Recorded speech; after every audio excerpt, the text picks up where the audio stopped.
52টি দল, আমি সংখ্যাটা বলছি জোরে, 52টি দল ডিসেম্বরের মধ্যে নির্বাচনের আমাদের সাথে যারা কাজ করছে তারা বলছে, আরো প্লাস আরো দল আছে।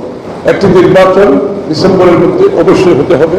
এখান থেকে মুক্ত হওয়ার পথ একটা নির্বাচিত সরকার, সংসদ, যারা জনগণের থেকে দায়বদ্ধ থাকবে, জবাবদিহি থাকবে।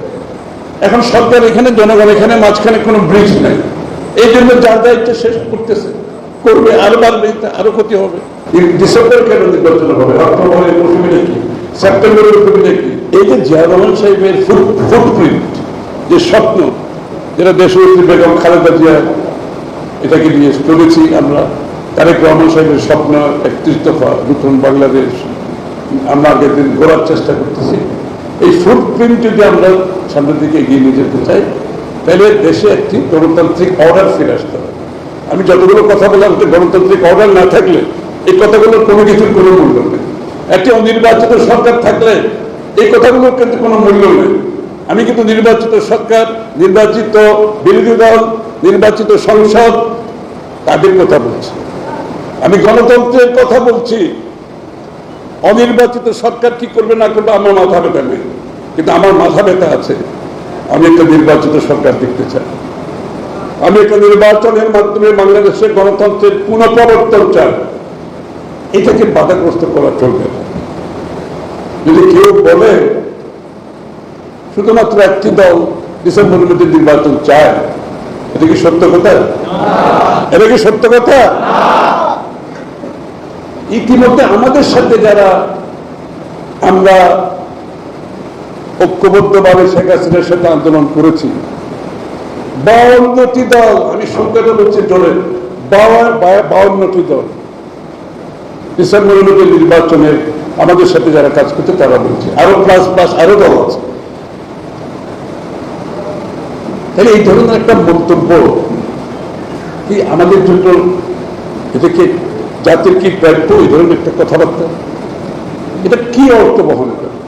এই সময়ে জাতি যেখানে সামনের দিকে যেতে চাচ্ছে, কি অর্থ বহন করে? আর নির্বাচন ডিসেম্বরের মধ্যে চাই না কারা? তাইলে বলি কয়েকটি দল, হাতে কোনো 4-5টি দল, তাদের সমর্থনের ব্যাপারে আমি কিছু বলতে চাই না, সেটা আপনারা বুঝে নেবেন। না, আমি বলতে চাই না, এটা জনগণ বুঝে নেবে। এরা এখনো নিবন্ধিত দলও না, বাংলাদেশের মানুষের সাথে এদের কোনো সম্পৃক্ততা নেই। এরা জানে না কি কি দল আছে। আপনার মনে আছে 9/11-এর পরে কতগুলো দল সৃষ্টি হয়েছিল, কিংস পার্টি না কি বলে এটাকে? তাহলে কি আমরা কি আবার ওই লাইনে চলতেছি নাকি? এই যে কটি দল যাদের নিবন্ধন হয় নাই, যাদের জন্ম 5ই আগস্টের পর, চিন্তা করে না, নিবন্ধন নাই, 5ই আগস্টের জন্ম, এরা চায় না।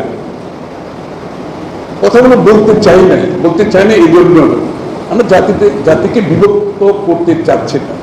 জিয়া রহমান সাহেবের মতো তারেক রহমান সাহেব চাচ্ছে জাতিকে একটা ঐক্যবদ্ধ করার জন্য। এই জন্য আমি অনেক কথা এখন বলতে পারি, আমি বলবো না, কারণ এগুলো বিভক্তি সৃষ্টি করে। যে কথাটা একেবারে না বললে পারেন, হয় না, এই জন্য আমি কথাটা বললাম। যেহেতু একটা স্টেটমেন্ট করা হয়েছে, এটা যদি আমি উত্তর না দিই তখন জনগণ তো ভুল বুঝতে পারে, এই জন্য কথাটা আমি বলেছি। কিন্তু এরপরে অনেক কথা বলতে পারি, কিন্তু বলবো না। আমরা চাই একটা ঐক্যবদ্ধ জাতি। জিয়া রহমান সাহেব যেতে চাই, তারেক রহমান সাহেব একটা ঐক্যবদ্ধ জাতি চাই, এবং গণতন্ত্রের উত্তরণের জন্য আমরা গণতন্ত্রের প্রতি সবাই ঐক্যবদ্ধ থাকতে হবে। গণতন্ত্রের প্রশ্নে তো দ্বিমত থাকার কিছু আছে? কিছু নেই।